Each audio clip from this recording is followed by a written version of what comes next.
அப்பதான் தேவகி என்ன பண்ணிட்டா, பயந்து போயிட்டா. என்னப்பா பகவானே, நீ பாட்டுக்கு நான் தான் நாராயணன்னு காமிச்சுட்டு 4 கை சங்கு சக்கரத்தோடு இப்படி வந்துட்டியே.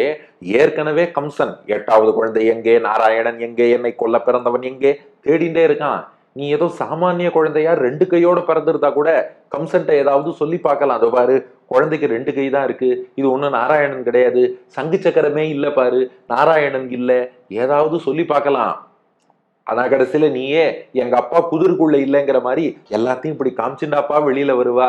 அதனால தேவகி என்ன பண்ணிட்டாலாம், இல்லப்பா இந்த 4 கையெல்லாம் வேண்டாம், உபசம்ஹர விஸ்வாத்மன் அதோ ரூபம் அலௌகிகம் சங்க சக்கர கதா பத்ம ஸ்ரீயாஜுஷ்டம் சதுர்புஜம். கொஞ்சம் இந்த 4 கை சங்கு சக்கரம் இதெல்லாம் மறைச்சுக்கோ, கம்சவதம் ஆற வரைக்கும் இதெல்லாம் வெளியில காட்டப்படாதுன்ட்டாலும்.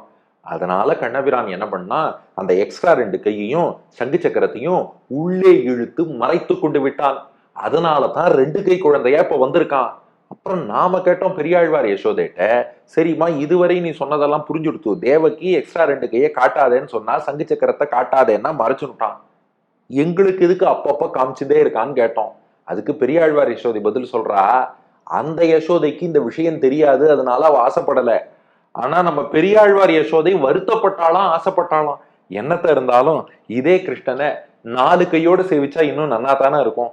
சங்கு சக்கரம் கண்ணனுக்கு பக்க பலமா இருந்தா நன்னா தானே இருக்கும். பெரியாழ்வார் யசோதையோட சிந்தனை பாருங்க. தேவகி என்ன யோசிச்சா, சங்கு சக்கரம் இருந்ததுன்னா கம்சன் கண்டுபிடிச்சிருவான், ஆபத்து. பெரியாழ்வார் யசோதை என்ன யோசிக்கிறா, அந்த சங்கு சக்கரம் கையில இருந்தாலாவது பாதுகாப்பா இருக்கும். இந்த பக்கம் சக்கரத்தாழ்வார் பார்த்துப்பார், இந்த பக்கம் பாஞ்சஜன்ய ஆழ்வார் பார்த்துப்பார், பெருமாளுக்கு பாதுகாப்பு தானே, அதை ஏன் மறைக்கணும், அதை கொஞ்சம் வெளியில காமிச்சுட்டு இருந்தாலும் நன்னா இருக்குமேன்னு யோசிச்சாராம்.